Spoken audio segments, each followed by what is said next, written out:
ایک نوجوان شادی کی پہلی رات دیر تک گھر نہیں آیا۔ ماں بار بار دروازے کو دیکھ رہی تھی کہ بیٹا کب آئے گا۔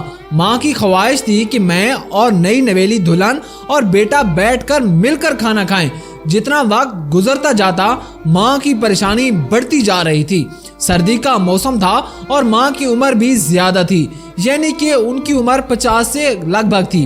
سردی جب حد سے بڑھ جاتی تو ماں 5 منٹ کے لیے کمرے میں چلی جاتی اور پھر واپس آ جاتی۔ ایک دفعہ جب ماں کمرے میں چلی گئی تو بیٹے نے بازار سے اچھا کھانا لایا اور یہ وہ کھانا لانے کی وجہ سے ہی لیٹ ہوا تھا۔ بیٹا سیدھا اپنے کمرے میں چلا گیا اور بیوی کو کہا، میں آپ کے لیے بازار سے اچھا کھانا لے آیا ہوں۔ بیوی نے کہا، وہ تو ٹھیک ہے، لیکن آپ کی ماں نے بھی ابھی تک روٹی نہیں کھائی اور وہ آپ کی ہی وجہ سے بہت زیادہ پریشان تھی۔ آپ ایسا کریں، تب تک منہ ہاتھ دھو لیں اور میں ماں جی کو بلا لیتی ہوں۔ ایسے ماں جی کو بھی یہ معلوم ہو جائے گا کہ میرا بیٹا اب گھر آ گیا ہے۔ بیٹا بولا، ایسا نہ کرو، رہنے دو، میں اور آپ مل کر کھانا کھا لیتے ہیں، پھر جا کر ماں سے مل آؤں گا۔ بیٹا باضد تھا کہ یہ کھانا ٹھنڈا ہو جائے گا، میں اور آپ مل کر پہلے کھا لیں اور ماں کو بعد میں کھانا دے دیں گے اور بتا بھی دیں گے کہ میں آ گیا ہوں۔ بیوی نے کہا، یہ مناسب نہیں ہے، اگر آج آپ سب کچھ ہیں تو یہ آپ کی ماں کی وجہ سے ہے، اور اگر میں آپ کے پاس ہوں تو یہ بھی آپ کی ماں کی وجہ سے میں آپ کے پاس ہوں۔ بہرحال بیٹے کا اصرار تھا کہ پہلے ہم دونوں کھانا کھاتے ہیں پھر ماں کو دیں گے۔ بیوی نے جب دیکھا کہ یہ انسان نما جانور ہے تو فوراً کہا، مجھے طلاق چاہیے۔ شوہر اس کی طرف دیکھنے لگا اور بیوی نے پھر کہا، مجھے طلاق چاہیے، میں جانور کے ساتھ نہیں رہ سکتی۔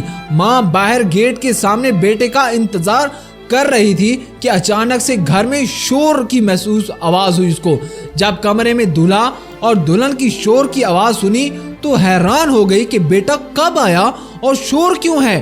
بہرحال جب ماں کمرے کی قریب پہنچ رہی تھی تو دونوں میاں بیوی کے راستے الگ ہو گئے۔ جیسے ہی ماں کمرے کی قریب پہنچی تو جھگڑا اس قدر بڑھ گیا تھا کہ بات طلاق تک پہنچ چکی تھی۔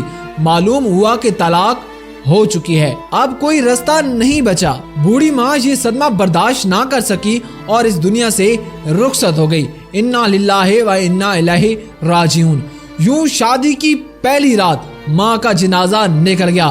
بیوی طلاق لے کر اپنے ماں باپ کے گھر سیدھی چلی گئی اور کچھ ہی عرصے بعد دوسری شادی کر لی۔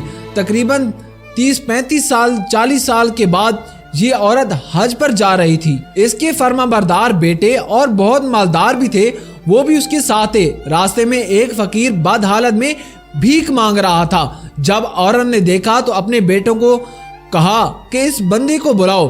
بیٹوں نے فقیر کو بلایا۔ عورت نے جب قریب سے دیکھا تو خود جا کر فقیر کو کان میں کہا، کیا ماجرا ہے، آپ بھیک کیوں مانگ رہے ہیں؟ ایسی کون سی وجہ ہے کہ آپ بھیک مانگ رہے ہیں؟ فقیر نے کہا کہ ساری عمر بہت پیسہ کمایا ہے، بہت کچھ تھا، ابھی جب بوڑھا ہوا ہوں تو بیٹوں نے گھر سے نکالا اور ابھی مزدوری نہیں کر سکتا تو مجبور ہو کر بھیک مانگ رہا ہوں۔ عورت نے کہا، آپ نے مجھے پہچانا؟ میں آپ کی پہلی بیوی ہوں، آپ کو اپنے عمل کی سزا مل گئی ہے اور الحمدللہ مجھے اپنے اعمال کی جزا مل گئی ہے۔ ماشاءاللہ دوستو، جو ماں باپ کی قدر نہیں کرتا زمانے میں ذلیل و رسوا ضرور ہوتا ہے۔ اس لیے میری آپ تمام نوجوانوں سے درخواست ہے کہ جتنا ہو سکے اپنے ماں باپ کی خدمت کریں، ماں باپ کا حق ادا کریں۔ اور ایک بات اور کہ ماں باپ کا آپ حق ادا کبھی نہیں کر سکتی جو انہوں نے ہمارے اوپر اپنی زندگی لگائی ہے۔ ماں باپ کا یہ اداب ہے کہ ان کی خدمت و جان و مال دونوں طرح سے کریں۔ ویڈیو پسند آئی ہو تو کامنٹ باکس میں ضرور بتائیے گا اور مناسب سمجھے تو اپنے پیارے ماں باپ کے لیے کوئی اچھا سا کامنٹ بھی ضرور شیئر کیجیے گا۔ انشاءاللہ ملیں گے کسی اگلی ویڈیو میں، تب تک کے لیے ڈھیر سارا خیال رکھیے گا۔ جزاک اللہ۔